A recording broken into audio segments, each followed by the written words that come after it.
It is the first day of this March 1982 7-day sesshin. It's an incredibly beautiful day. This word incredible is used so much. What it means, I think, is hard to believe, or you can't believe it. Impossible to believe. Well, the sun is shining. Do you have to believe it?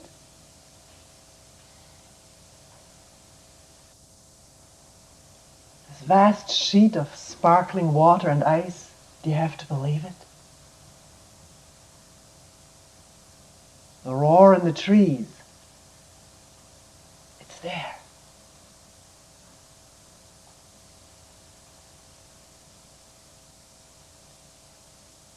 This morning, crossing the bridge, the water ran clear.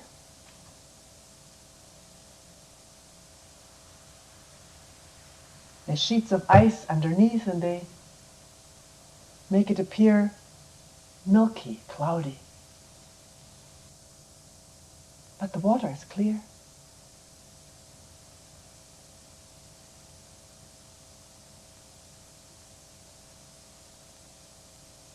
Sand and mud and dust has a way of settling out when we don't stir in it extra. When we don't stir in what's there, just let it flow.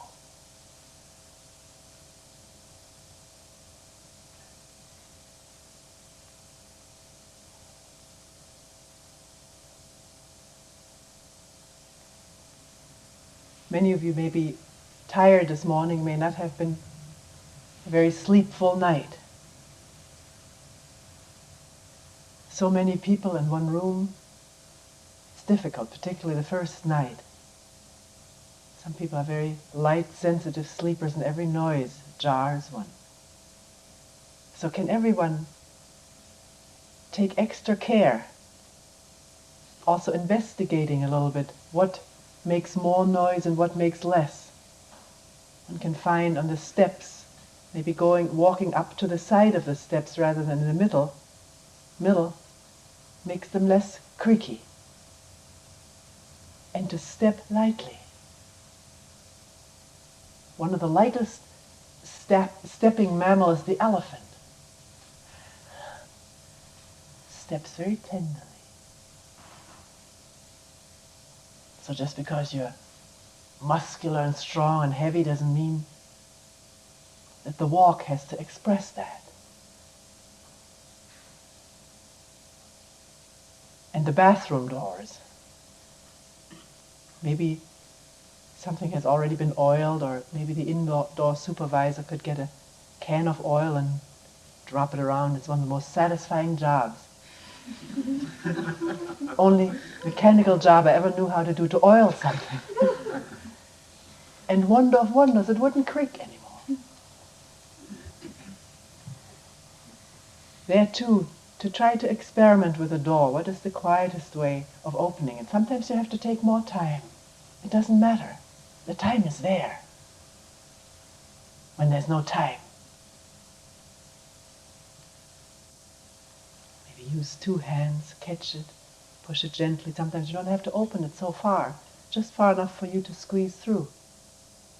And it's that much less noise to open, that much less noise to close. Last night we had a few healthy bangs of doors because the front door was opened and there was very gusty wind and shut the doors closed. Maybe we can find a way of stopping doors if they need to be kept open so that this doesn't happen. Also, we apologize, we had to make a long distance call in one of the bedrooms. The talking got through. This was an exceptional case.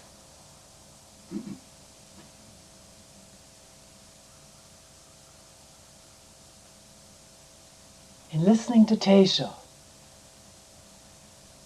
regardless of whether one is tired or not, can there be an openness?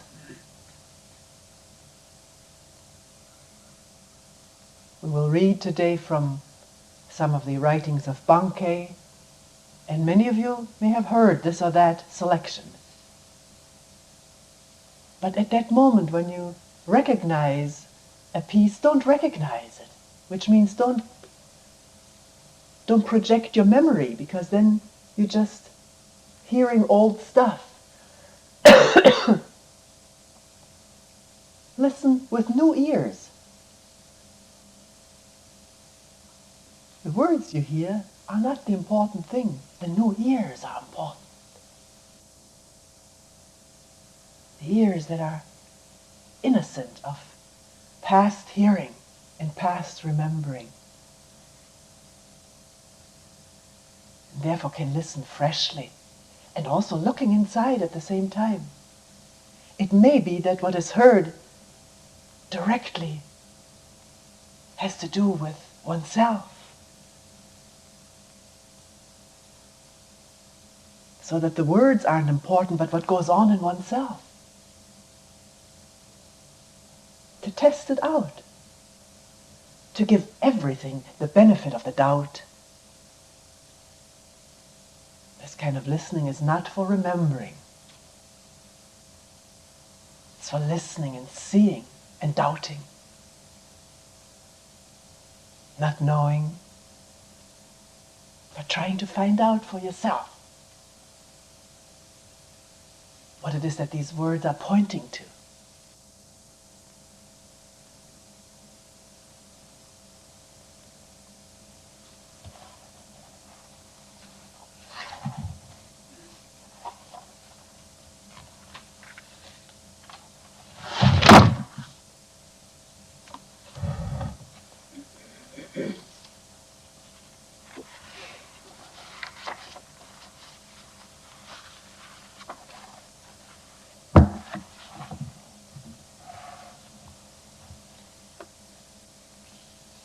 We'll start with Bankei's autobiography, which he used as one of his talks. He spoke to large gatherings of people, never excluding anyone, whether Buddhist or non-Buddhist, priests or lay people. It didn't matter to him. Why should it matter to anyone?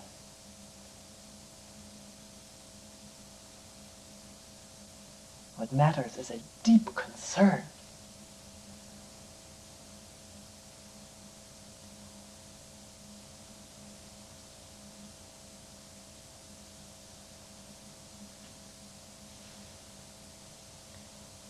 Speaking again, Bankei said, to give you a brief background on Bankei, was born 1622 and died in 1693.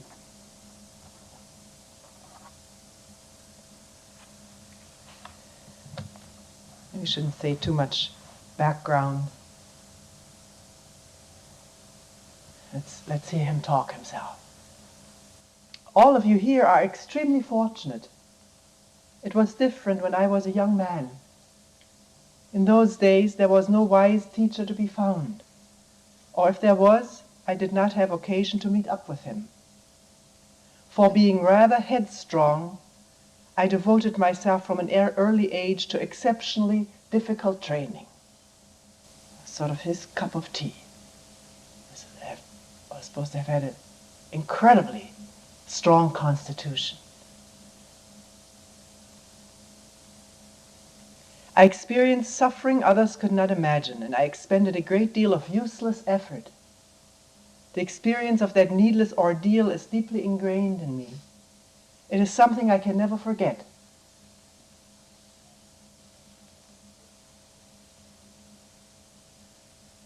That is why I come here like this day after day, urging you to profit from my own painful performance. I want you to be able to attain the Dharma while you are seated comfortably. Dharma meaning truth. Nothing more, nothing less. It's everything. Truth of oneself at an instant of pain, without living just in the word. What is it?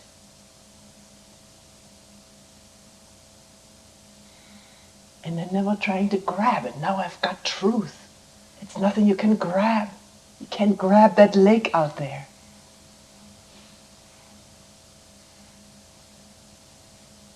All you have is a little bit of ice water in your hand. That's not the lake. What is it?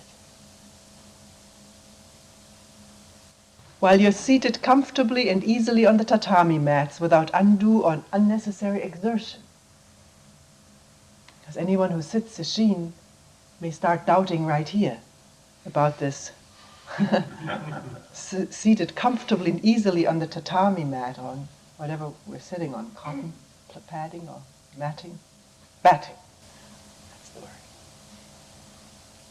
May not be so easy and comfortable at all. But what makes it uncomfortable? If one doesn't call it discomfort or pain, then what is it? Find out. What is it? Words fail you. Break through the ice of words. And then what is it?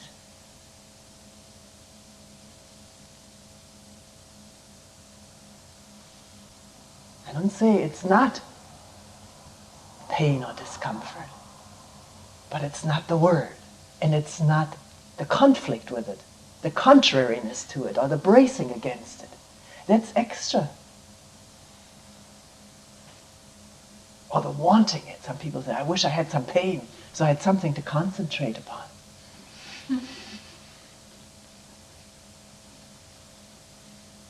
What this person needs to concentrate on is this feeling of boredom, of nothingness, nothing going on. What is that? This wanting something to happen. What is that? Always being just right where you are, in a mind that doesn't know, has no words and explanations and ideas.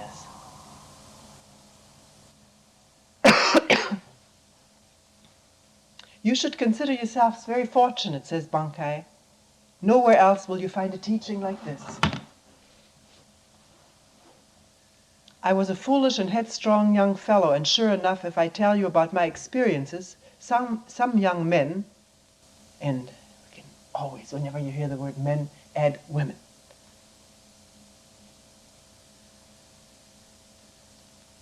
Will take it into their heads that they cannot achieve the Dharma unless they exert themselves as I did, or as so-and-so did. Who is so-and-so? You don't know. Who are you? What do you need to do? Follow an image, conform to an idea, to a line. That's what we need to do, and then we feel that we're taken care of. But we're not taken care of. We become a facade, a type.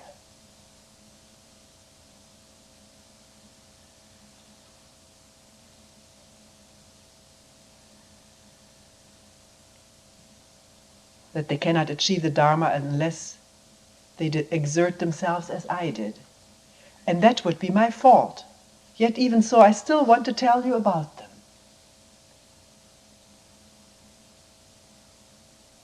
It's probably nothing haphazard about telling this story. And about the fact that he had to do it this way.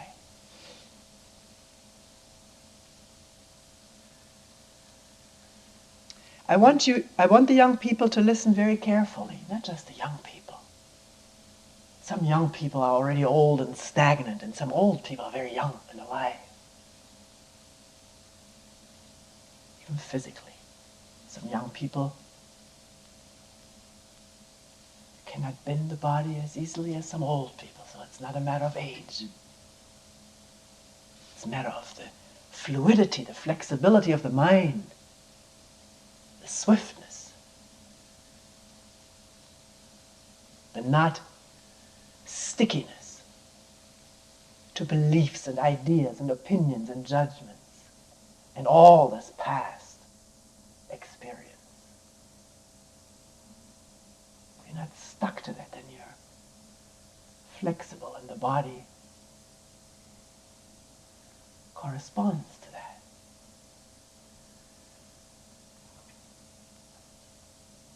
Even though it doesn't hurt to roll the ankles a few times every day, do all kinds of yoga stretches and exercises, very helpful.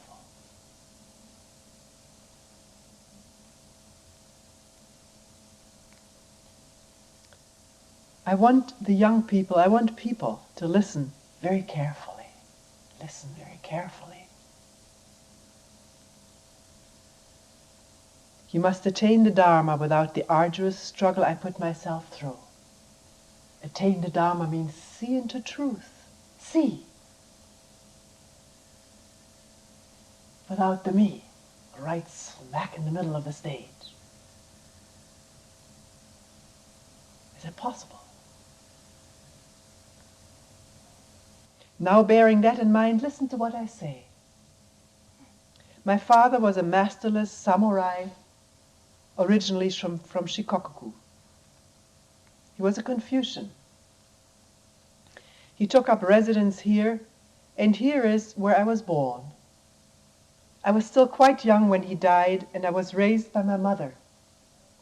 She told me that I was a very unruly youngster, and that I used to lead all the neighborhood children in doing mischief. Listen, mothers and fathers, so concerned about the mischief of your children. Do you even know it? Have you even observed it? Before stepping right in, or before all this anxiety welling up. My God, is he going to do this forever? Are you going to worry forever? We don't really know what our children are doing because we immediately judge. We have all these ideas of bad behavior, undesirable behavior, behavior that should be controlled. We ourselves get angry, but we don't want our children to get angry. That's bad. So we get angry at our children for getting angry.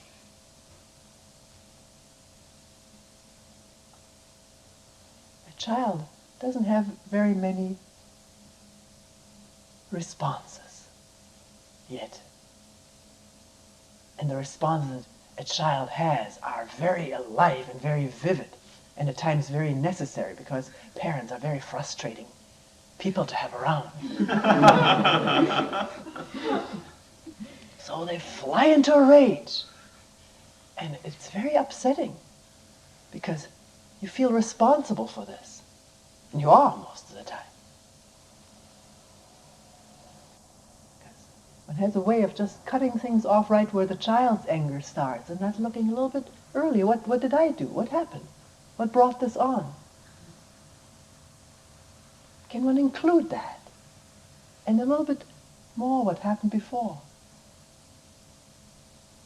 And not just start at the last minute and then cut it right off where one's own anger comes in. The whole thing. Space for the child's anger and your anger. And to observe it.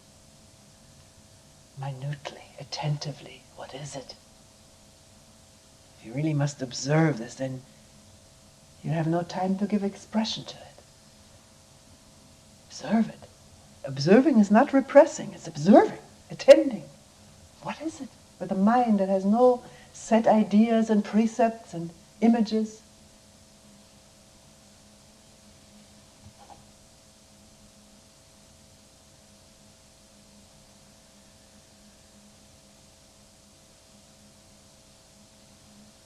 It doesn't mean you feel paralyzed if your child does something dangerous. If you observe it, you won't be paralyzed. You'll step in. Take the hammer out of his hand as he's approaching some other child, if that happens. But then usually you're bad, or you're this, or you're that. No, he was lifting a hammer about to hit another child. So that's what was the case. And to prevent that, maybe talk about it. you're in a fury and you spank him. What difference is there?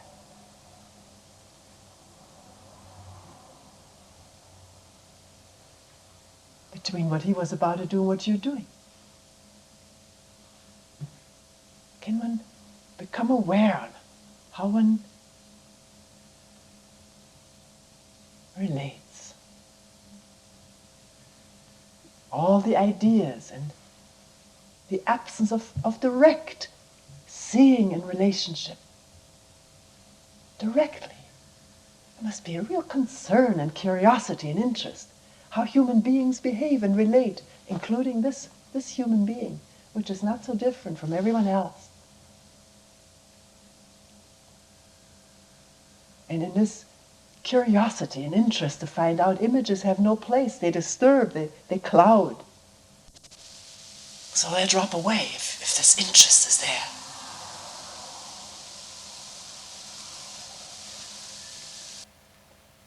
To get back to Bankei, my mother said that from the age of 2 or 3 I showed an aversion to death. So when I cried, they would get me to stop by pretending they were dead or by talking about death. This also was used to put an end to my mischief. Got a child real scared of something and it's being sort of used. From the age of 2, I don't know whether it only starts then. I think all sentient beings, all organisms are averse to die. Everything wants to live, to sprout, to multiply, to prosper.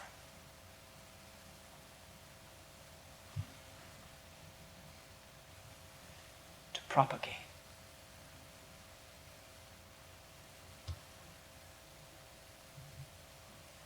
I don't know if animals have an aversion to death. They run away from dangerous situations. But I don't know whether they have an aversion to death, because that involves thinking. What's going to happen to me? And then thinking of dying, thinking of being dead. You see yourself as something dead. And that's a horrible thought, because you yourself are still alive in thinking. Aversion to death is thinking about dying. It's not dying. In dying, there's a letting go of thinking.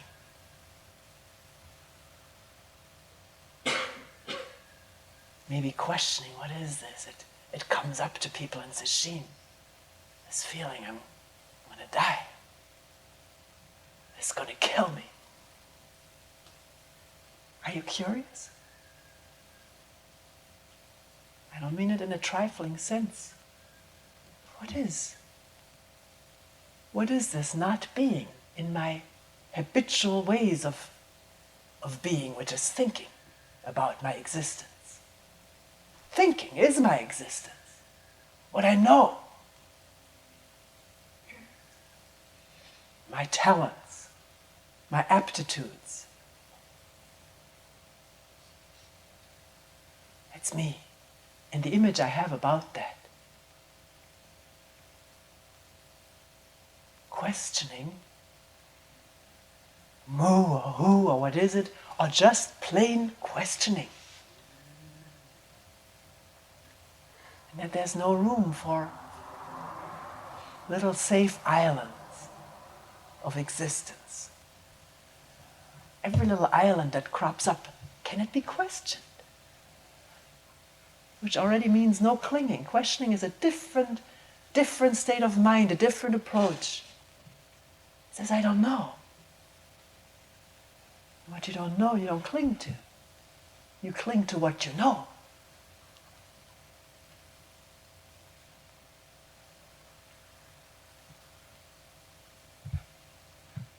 So there's real fear and aversion to dying. I would question it. What is it? When it comes up.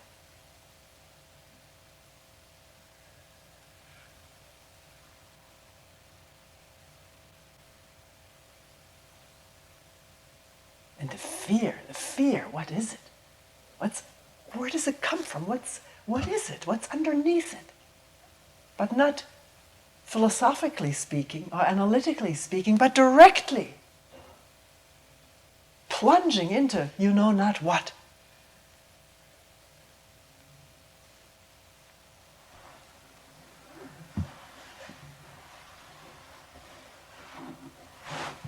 Then when I came of age, this being an area where Confucian learning enjoyed a great vogue at the time, I was sent to a Confucian teacher. Mother had me read The Great Learning by rote, wanting to prepare him for the studies, make him learn something by rote, so he can already spout back something to the teacher, and that will endear him probably and make him look as though there was good potential. Many parents very concerned, will my child learn how to read? He's not speaking yet, he's already a year old and he doesn't speak. So I gotta get some words into him. Gotta start this early. Head Start, there's an organization. Head Start, that's a good word for it. And what's left with the rest of the body? Sort of atrophies. Just the other day, somebody very concerned about not being able to afford sending her child to our school anymore and being faced with public school. So there's 1 hour a week of art. The art room is beautiful, but the budget is non-existent, or almost non-existent. So the 1 hour of art, and some other person told me the gym was cut out altogether. And the head is being stuffed. Maybe mothers and fathers can get together and get another hour of school together, which may not cost so much, so everybody can afford it. I don't know whether it's possible. Where children are not only stuffed words, and this little child in first grade is going to face 2.5 hours of reading a day. 2.5 hours of reading. Then usually there's some stuff to take home. At home, where you could run out and play, homework. It's unbelievable what we do to our children. It already goes, I went to school till 1 o'clock. Here it goes till 3 or 4, and then homework. No wonder we're all so crazy.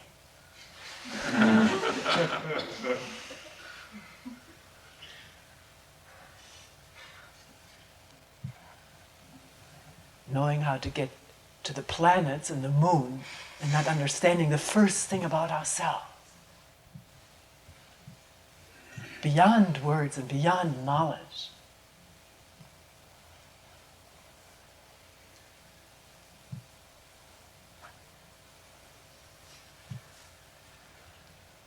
When I came to the place, now he's talking about that book, Great Learning, which he had to learn by rote. When I came to the place in that work where it says that the way of great learning lies in clarifying bright virtue, I was stumped by the meaning of this bright virtue. It's amazing for a child who's been asked to learn something by rote. Gives one a little bit of hope. That not all can be wrecked. He stumped over this word, you must clarify bright virtue. What does it mean to clarify something? What does it mean, bright virtue? There's all these other words. What does Buddha nature mean? True nature. Enlightenment. I can give definitions of the word, but what is it? If I let go of the word and the associations, then what is it?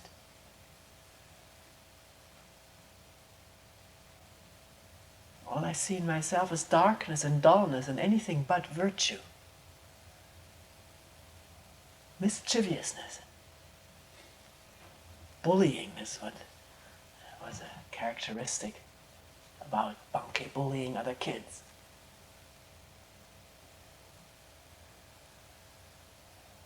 It puzzled me, and my doubts about it remained with me for a long time. I asked some Confucian scholars what it meant, what it was like. He didn't only ask what it meant, but what is it like? I want to feel it, I want to touch it, this bright virtue. Not just read it in a book. I want to be in touch with it. I don't know why. Maybe because I see so much pain inside and doing mischievous things and being punished for them. And this goes over and over, always the same thing over and over. And here I read about clarifying bright virtue. What is it like?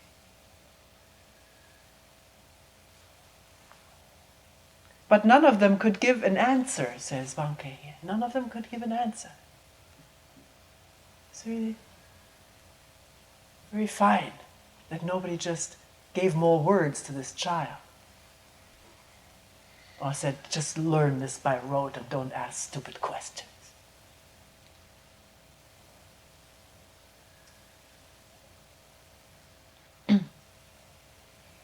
One of them told me that such knotty problems were well understood by Zen priests, and suggested I should visit one of them. He said that he and his fellow Confucians devoted their time to explaining the literal meaning of the Confucian writings, but that the essential meaning of bright virtue was something they had no real knowledge of. There's some awareness there of limitation. But does one settle in that awareness of one's limitation? Well, I better live with it. After all, we humans were limited. There's this human nature we're stuck with.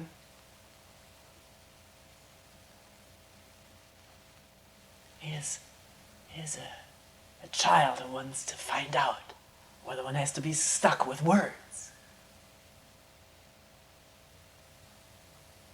Or do these words really mean something? If they don't, why do I have to learn them by rote?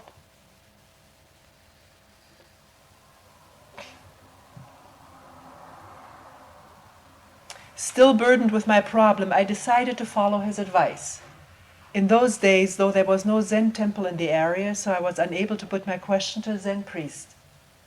I then made up my mind that come what may, I was going to clear up the matter of this bright virtue and inform my now elderly mother about it too, before she departed this life.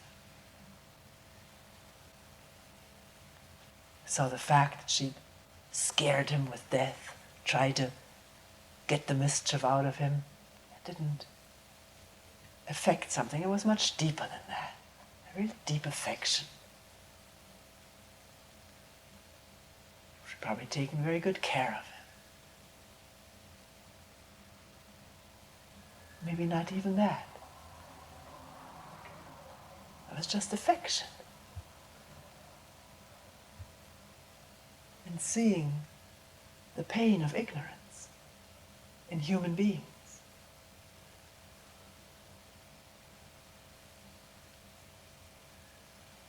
And knowing if I find out, I'm going to let someone else know too.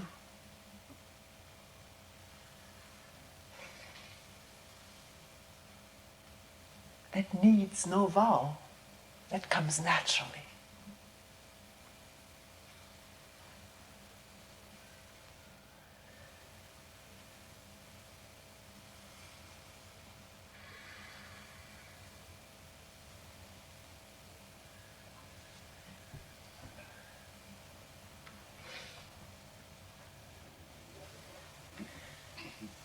I floundered about this way and that, hoping to throw some light on bright virtue. I journeyed all over to attend sermons and talks. If I heard of a sermon being held, I would immediately run off to listen. When I returned home, I would tell my mother all about it. In spite of this, bright virtues still remain beyond my grasp. It's so remarkable. He listened to it, told about it, but somehow or other it did not satisfy. It did not disperse doubt. So I kept on questioning. Didn't bemoan the fact that he felt dissatisfied.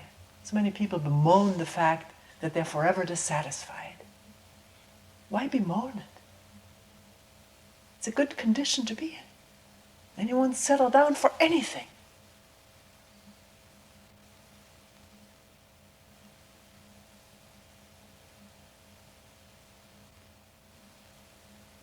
Or not to delude oneself that one has found something just because it's comforting.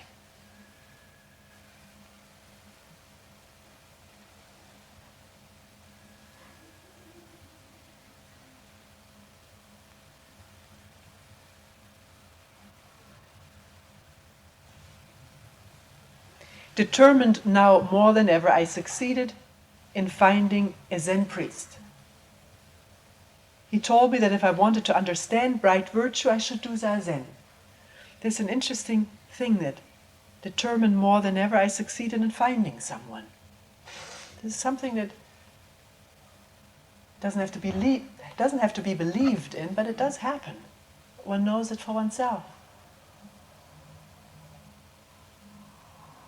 But to be aware, not to immediately make something out of this person. Project onto the person now things that one would love to find in somebody for one's own satisfaction.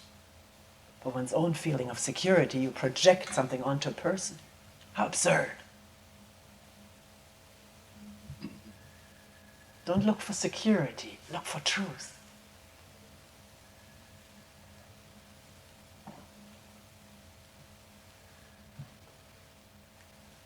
And you won't build up illusions.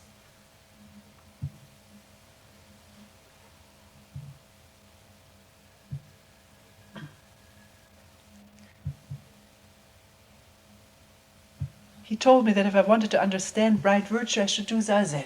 Sit. Sit not in order to feel good or come into a pleasurable, enjoyable, blissful state, but to question. If you need to question, it's simpler to question while sitting. It is so. Find out for yourself.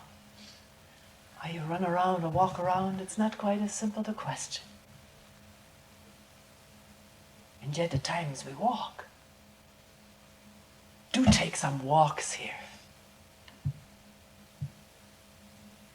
Not for any purpose, without any purpose.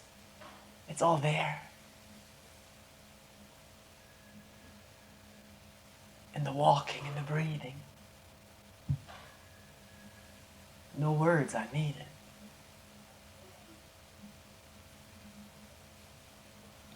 Without further ado, I began Zazen practice. I went into the mountains, where I sat without taking any food for as long as 7 days at a stretch.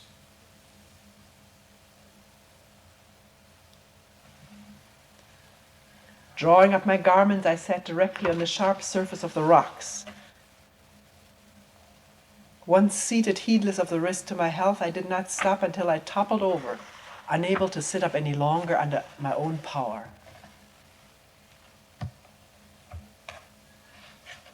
Very headstrong, right? All kinds of ideas that what this would do for him. Maybe he did. Usually when one does things like this, there are ideas involved. What other people have done to come to enlightenment. Great pain, great endurance, great renunciation. But understanding doesn't come out of ideas. Although the practicing of austerities does.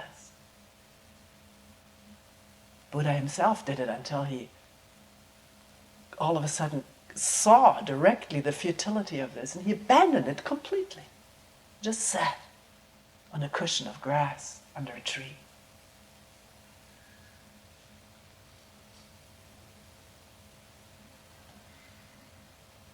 Since I could hardly expect anyone to bring food to me there, many times no nourishment would pass my lips for days on end. He just had to sit, and no food there, so he sat without it. He was a strong person. After that I returned home. I fashioned a small hut and cloistered myself in it.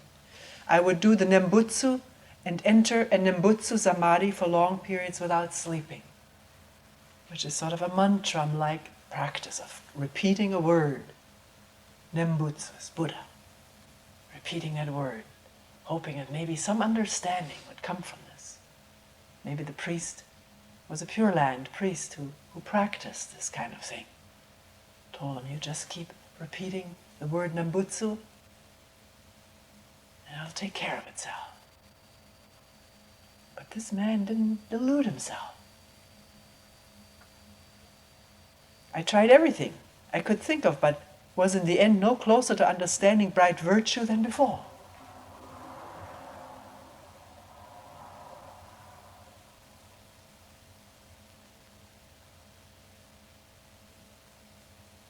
But didn't kill the questioning, because that was deeply rooted. It was not just on the surface, because of something one read, fleeting interest. It was deeply rooted. Or else he would have quit. I said, well, the hell with it.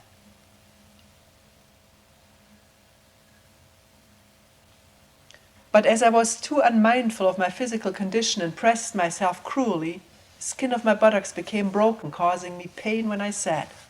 Still, in those days I had an excellent constitution. I didn't have to spend even a single day laying down or resting. Don't compare yourselves. It's probably happening right now. You do what you need to do.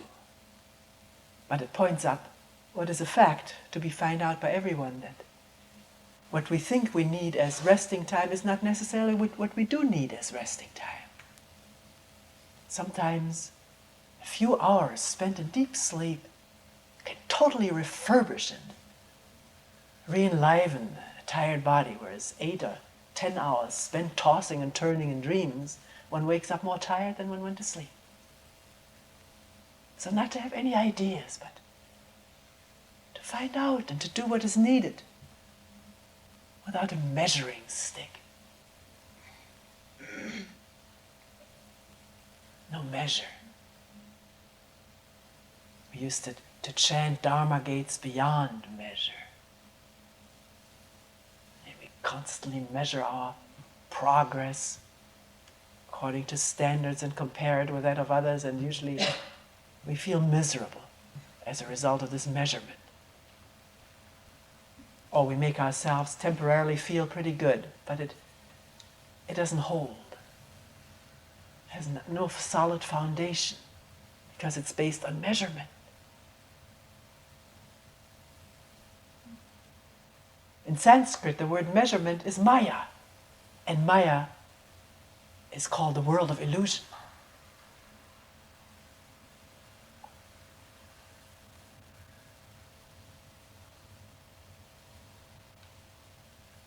Here in the West, we are measurement crazy. We measure everything. Tests upon tests. Already children real small are being tested, measured. What does it do to a child, and to a teacher, and to a parent? This constant measuring.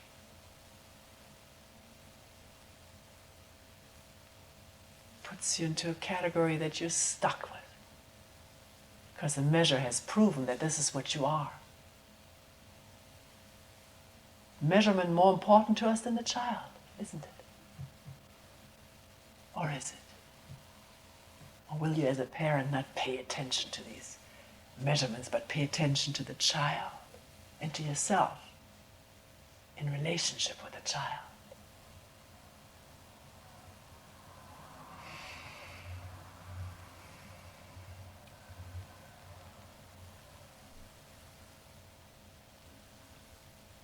He goes into all kinds of descriptions how he took care of his aching seat. Well, we don't have to go into all this. Despite these these difficulties, not once did I lie down day or night. Later, these long years of physical strain suddenly materialized into serious illness. Bright virtue was not clarified, in spite of all the prolonged labor I had given to wrestling with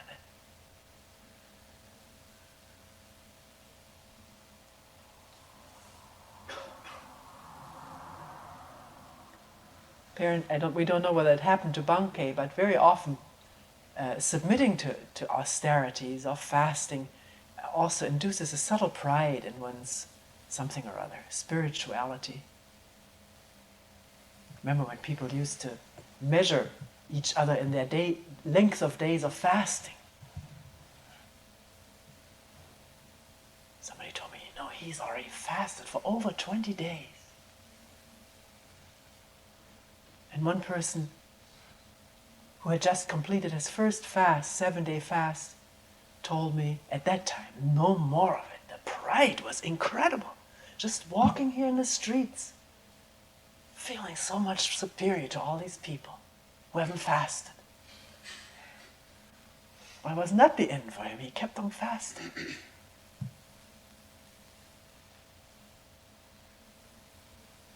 Which doesn't mean that if you find that you need to do this, well, then do it. You don't have to tell everybody about it.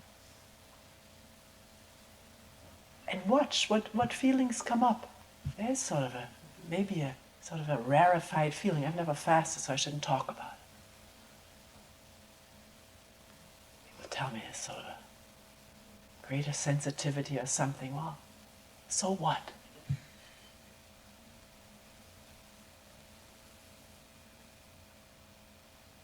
Does it clarify bright virtue, goodness, love, compassion, without any split, inside or out?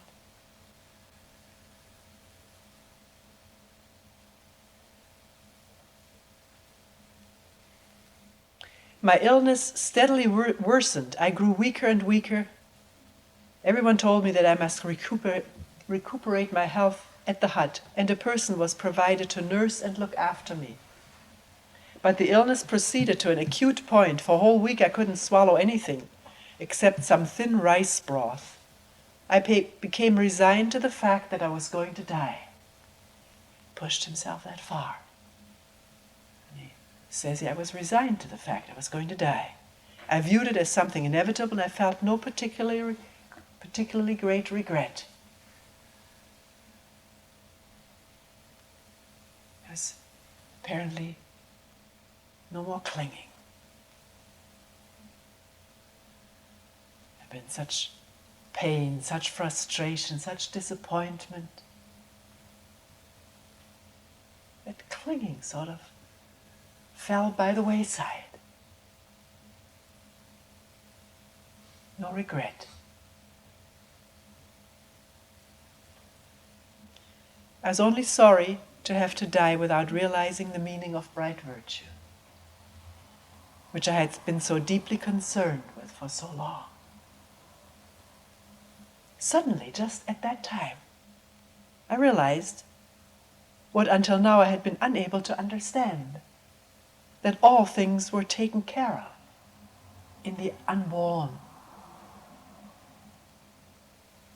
and that all my efforts had been exerted for nothing. I finally saw the error of the path I had been following.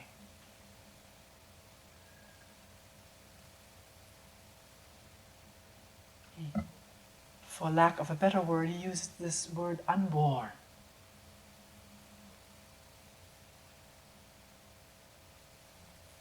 Consciousness, we read the other day in Tesha, I don't remember what the occasion was. Before consciousness arises, before a thought arises, before one is something again, a sufferer or a sitter or a this or a Buddhist or a non-Buddhist, or before any image arises, what is one? What is everything?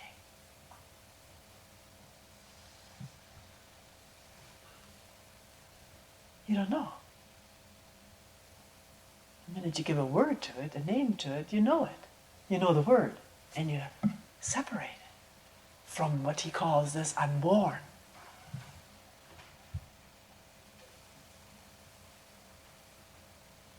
What is it? What is mu? What is who? What is everything? What is nothing? I don't know. What I know is what has been born into thinking.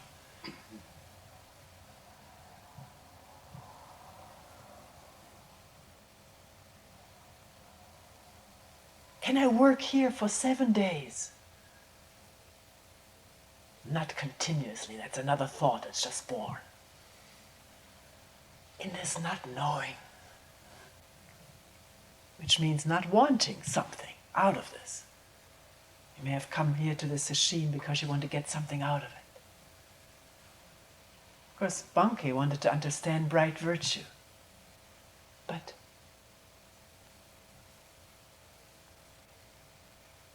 he didn't know what it was. That's why his questioning was very intense. And he never fooled himself that he had understood something when he hadn't.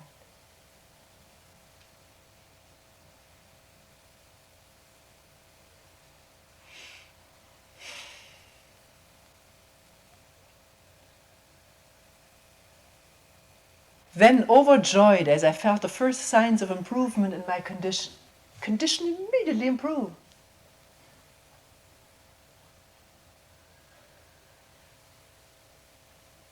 My appetite returned.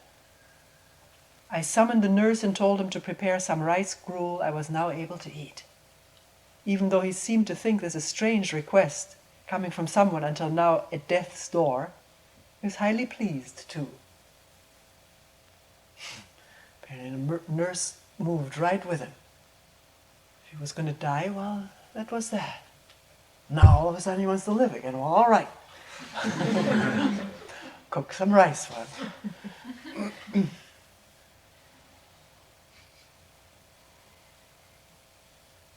Do nurses attend like this to patients? Or does one always want to impart a little bit of one's superior knowledge? Because it is indicated at times, but does it come out of a deep concern and a wholesome observation and being with this patient? Most of the time, nurses don't have that time. But it doesn't take so much time. It takes looking through clear eyes and listening with clean ears. Then the patient and the nurse are in relationship. And one doesn't impose, one moves with, which is what most patients need.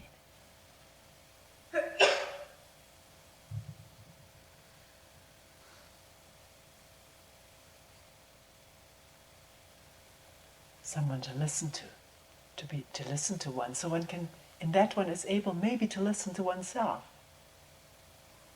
The other person immediately says, no, that's not so, this is so, and then one has no way of listening to one's complaining or whatever, self-pity.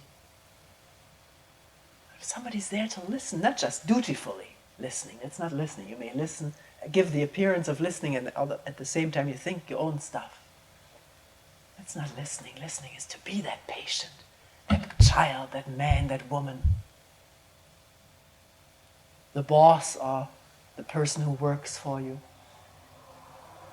Does anybody work for you, actually?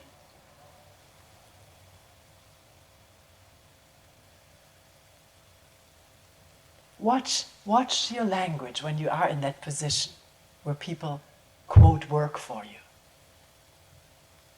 Like, it always struck me as strange when the dentist says, would you please open your mouth for me? Would you do this for me? Why does one say that? Is it just habitual, or does it give one a little bit of a feeling of superiority? And why does one crave that? Because one feels so inferior? Can one face that rather than compensating for it in all kinds of ways, face one's utter feelings of inferiority, without calling it that, plumbing it, not stopping at words. This feeling itself, what is it? Where does it come from? Go down to the bottom of it. There may be no bottom.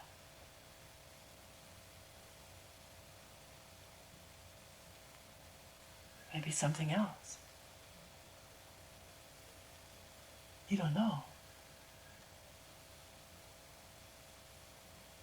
You don't know what there is when there's no knowing.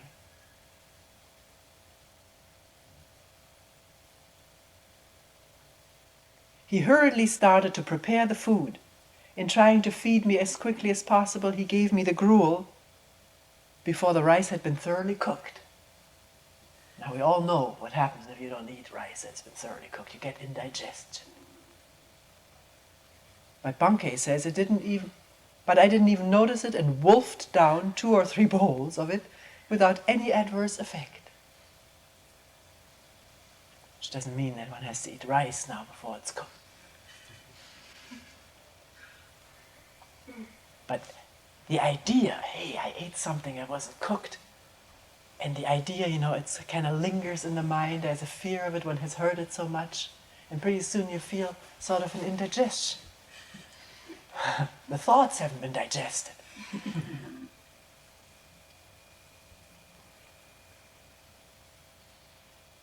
From that point on, my condition steadily improved, and here I am today, still living on. We'll close here for today.